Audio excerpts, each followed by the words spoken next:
Hello, it's CJ Miller. I'm in Shreveport, Louisiana, and um, so what's going on? Oh, we're across the Red River from beautiful Bossier City, Louisiana. As always, please do come check us out. Uh, yes, the close of another Thanksgiving, and I'm going tomorrow uh, to have some Italian food. Italian, whatever. Italian. I think only when you're in the deep south do you say Italian. But anyway, uh, it's great. It's I'm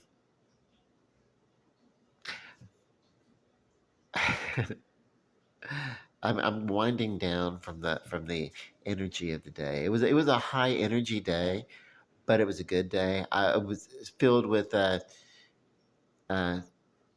it's creative exploration. It's filled with you know wonderful, good gratitude, and even the occasional uncomfortable uh, uh, moments that come with the group, for someone like me. But I wouldn't trade it for anything. And I want to be like my sister did so much. Like we it was hosted here, but it was as much her party as it was mine. Like when it came to the food, she did as much work as me, and that's the truth. So because it's like there's always like the preparations of the side dishes, uh, while we've got the bird and the ham, uh, cooking that we do this. I think on Christmas, I think what I want to do, if we do it again, I think I'll do a ham, but I think I want to do something a little bit, you know, uh, nifty and go with the Cornish hen on that. We usually have a smaller number. If you have a small group, you maybe can do like small uh, individual birds. Uh, and that's something that we used to do when it was just a couple of people. But we would. I love a good Christmas ham, but if I want some bird or something like that, yeah. Because we had the turkey on Thanksgiving, it was great. Let me tell you. Let me just get in here. As I get through the meal, I'll tell you the stuff that my sister did. And first of all, the shopping. She took me around to do the shopping because I do not drive, and uh, she shared the expenses and everything. It really was. I mean, we're hosting it in my place, but just for the sake of room. So thank you, Vicky. you know. So yeah, and I mean that. So we had the start out this morning with the chocolate chip cookies, and I used a Bisquick recipe that I looked up online, and perfect. The only thing, a reminder, if you do this, and for me, to use smaller cookie dough uh, bits on the cookie sheet and then space them apart.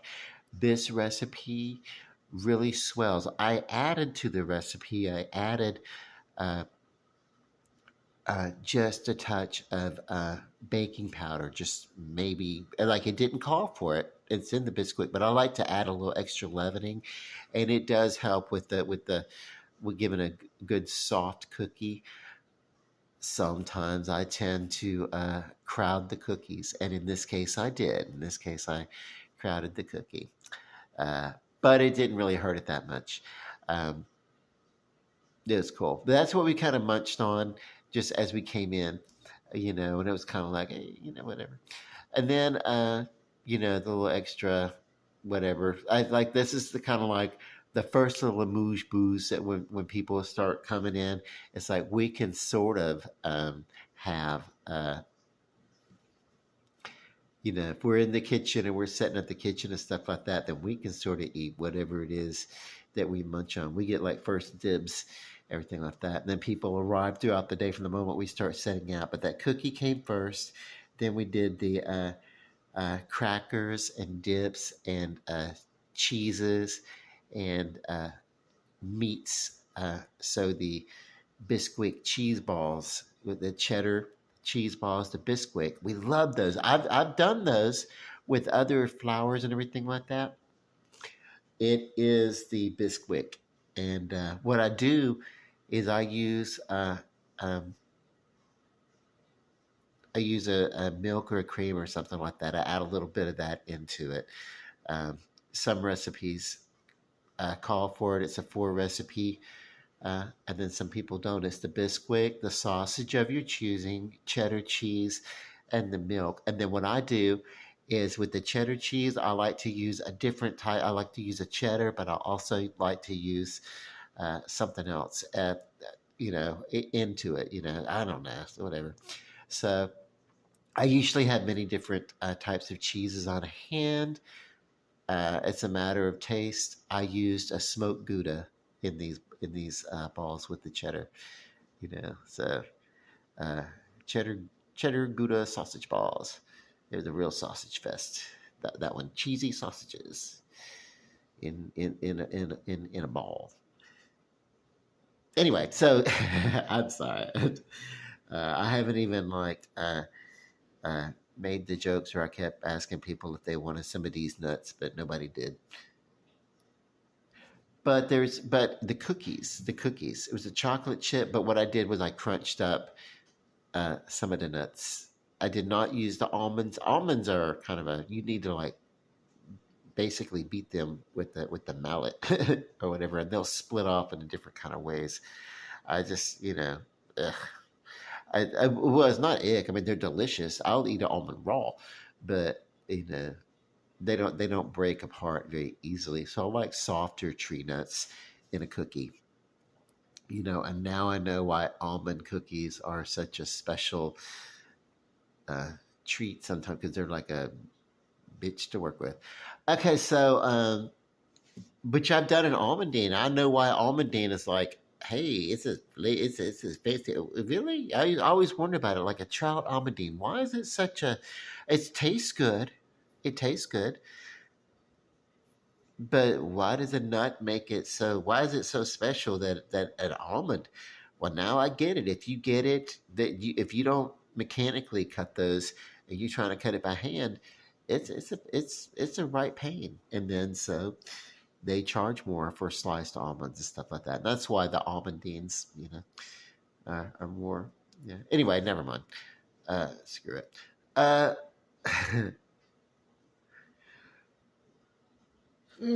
you set up these appetizers, including the deviled eggs. Now I'm coming down from my crash. So I'm starting to yawn. I have not taken the nap I wanted to take because I needed to do some cleanup, and then I wanted to do this video, and then so anyway, uh, but we get to the part where we have the turkey. Oh, green bean casserole. My sister made a green bean casserole, brought it over. The crab cakes. I had these cans of crab meat, non-perishable crab meats, and I was like, well, maybe we could do like a crab appetizer. And I was thinking dip or something, and my sister was like, oh no, I'll make crab cakes. I was like, I don't really, I'm not a really good croquet crab cake kind of person. She did it. She made these crab cakes, and they are bomb biggity kick ass. My sister is a great cook. I like to be creative. I feel like my sister's got the technical. She technically knows how to technically cook some shit.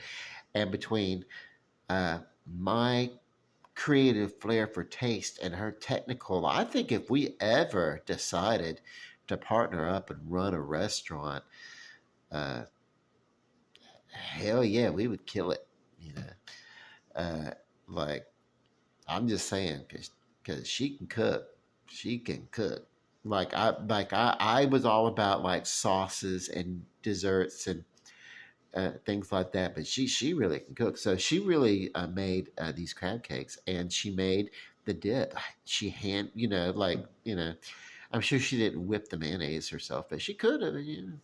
But anyway, it was delicious. I'm so grateful for that. So, and then also, she not only that, around this time, I was ready to start doing the mashed potatoes. I was just going to chop them up, throw them in the boiler, and then boil them, and and then as we were like, pouring off the water, I was gonna like maybe because there's this way you actually can just knock away any of the peel on the potato that you don't want.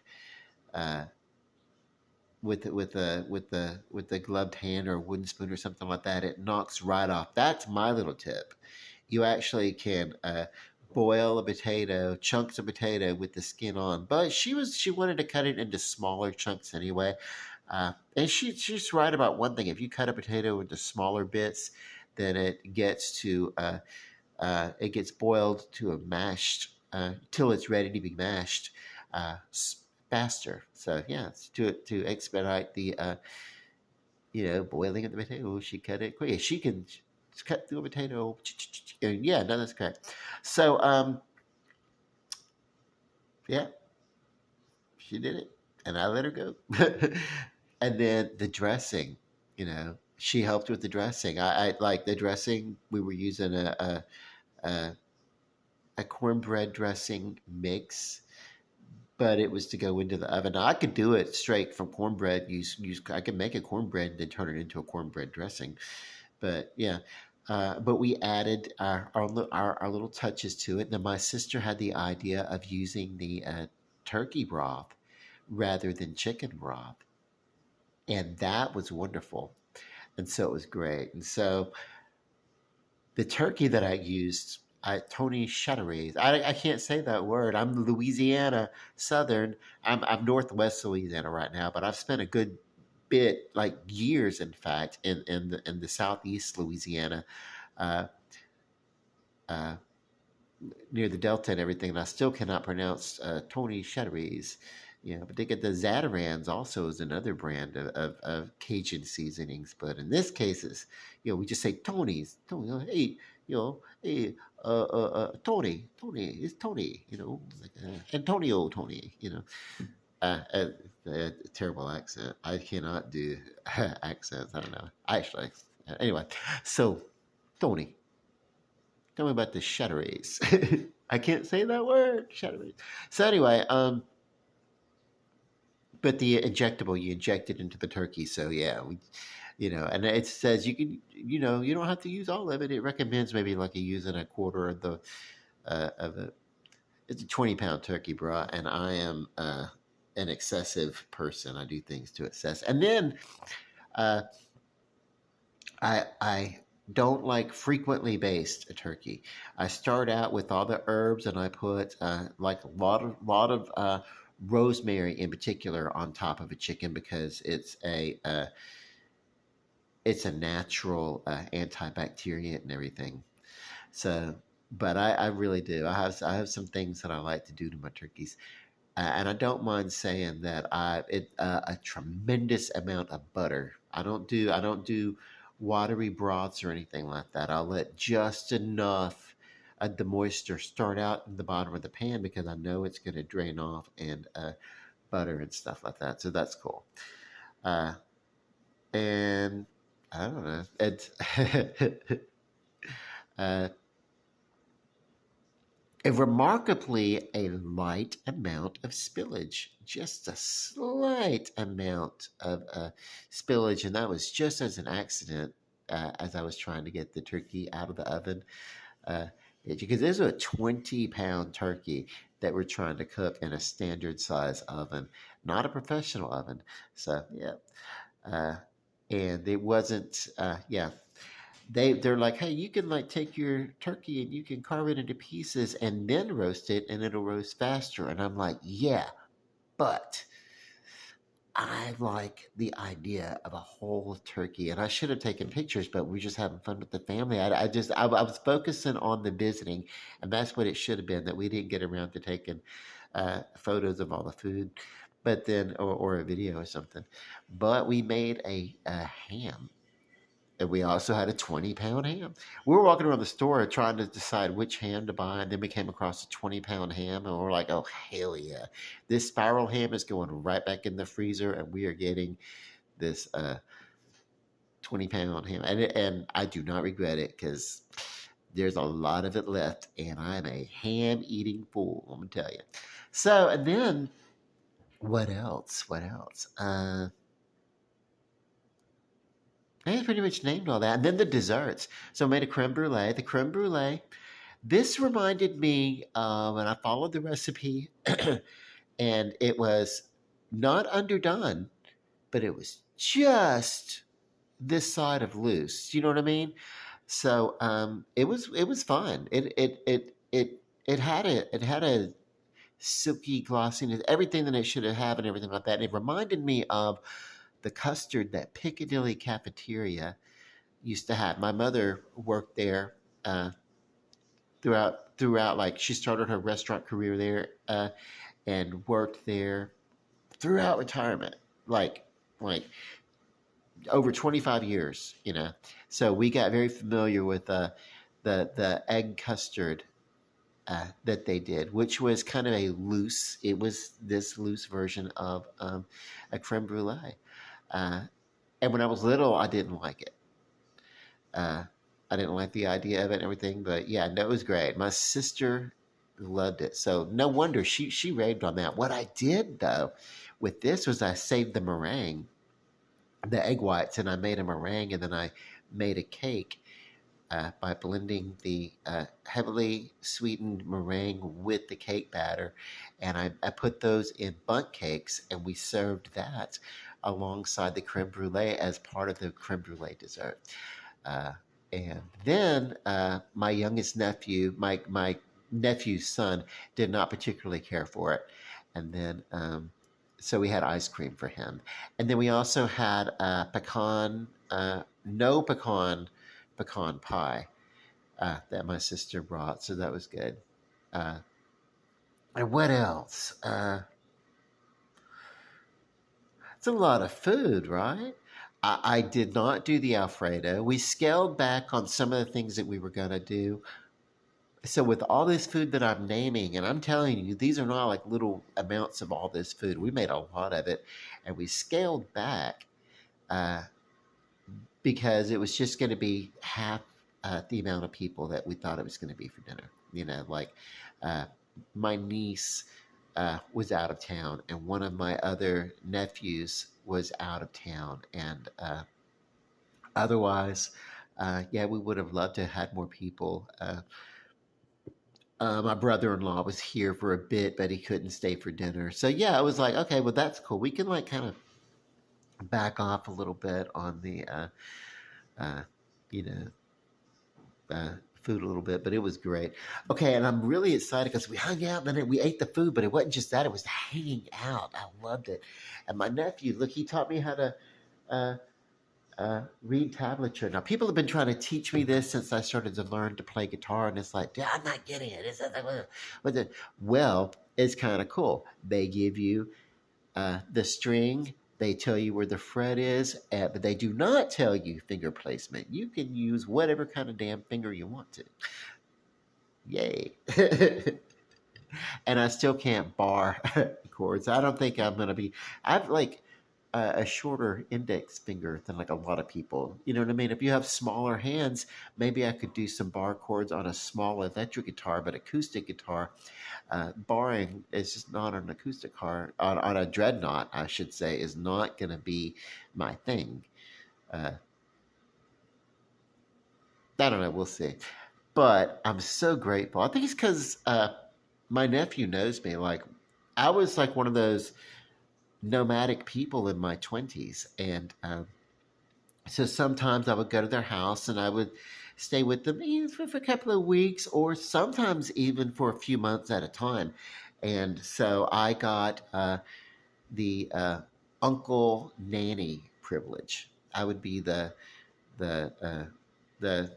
so sometimes I'd be the one to do. I would teach them sometimes how to read or this or that or whatever. I had a lot to do with the early development of the children. Uh, for better or for worse. And so, uh, what we do is, I had a guitar, uh, and I remember like showing my oldest nephew, the one who really knows how to play. I remember showing him some because my memory is hazy. I was in a haze much of that time, but showing him about where a couple of the notes are on some of these guitars, and I was just learning to play. And I always, throughout my life, would pick up an instrument here or there and think I was going to learn it and then put it down. And mostly because I was not a stable presence anywhere. I was very nomadic and nomadic on foot. That means you leave a lot of stuff behind. So I didn't really I didn't give myself the opportunity. When I was a teenager, I wanted to learn guitar, but I got really involved with martial arts, specifically Taekwondo, and and the things that go around that, and that took up all of my time. Between that and school, I didn't have time for anything else. I really didn't even have time to pursue acting in the way that I wanted to because I was full on, you know, athletic. Like this wasn't like a school activity. This was like, hey, someone's paying money for me to go to this extra damn school to learn some stuff, you know. And it paid off. I got a silver medal in a junior Olympics in 1988. But it was it's a the junior Olympics are one thing, but when that was the year they got introduced into the World Olympics as a demonstration sport. So we got some inclusion, but as a demonstration. And just this last time, they decided to let it be a competitive sport. So how neat is that? What I want to talk about is just how grateful and wonderful I am for this wonderful family dynamic, weird, eccentric. We had people, like I said, uh, brother-in-law stopped by for a little bit. One of the neighbors stopped by to say, "Oh, by the way, I'm not going to be able to make it." So she could have just texted or called, uh, but she actually, on her way, decided to put in stop and knock on the door, and say and graciously say, "Oh, by the way, um, we'll stop by, but let you know that hey, uh, uh, I'm not going to be able to come in and stay or anything." But I thought that was very nice. I thought that was very nice. And we have a we kind of plan some stuff. Say the food should be ready around this time and this time, and and that's kind of great. Um, but on a large meal, you get a little flexible with it. And we're very informal. We sitting around the table. If there's not room at the table, and people sit around at the room, but it's always nice to be able to sit at the table with the family. I don't, as a single person, I don't get to do that a lot unless I go out. So that's kind of neat. I like that experience. You know, um, yeah. All in all, a very successful day. I want to thank the guests that came to the house. I really want to thank Vicky, my sister, who I could not have. Well, I could have, but I wouldn't do it. I wouldn't be able to do it by myself. And my sister really did a lot of the shopping and a lot of the cooking and a lot of the prepping, and a lot of the cleaning and a lot of the entertaining. And it really, if I don't ever say this enough, uh, personally to her, if you see this, I love you, and I appreciate everything that you bring to the table in my life. And I wouldn't want it any other way, and uh, I wouldn't want you any other way. I love you. Okay, and to everybody else, I love you. I hope you had a great Thanksgiving. Um, it is about family, and sometimes it can be about chosen family too. You know, uh, that's cool. It's really about the people in your life that matter the most. You know, and and yeah, and even if the people who are not with me, they still matter. So I hope you have those wonderful experiences. Food, uh, love and light, peace. God bless. Thank you. Good night.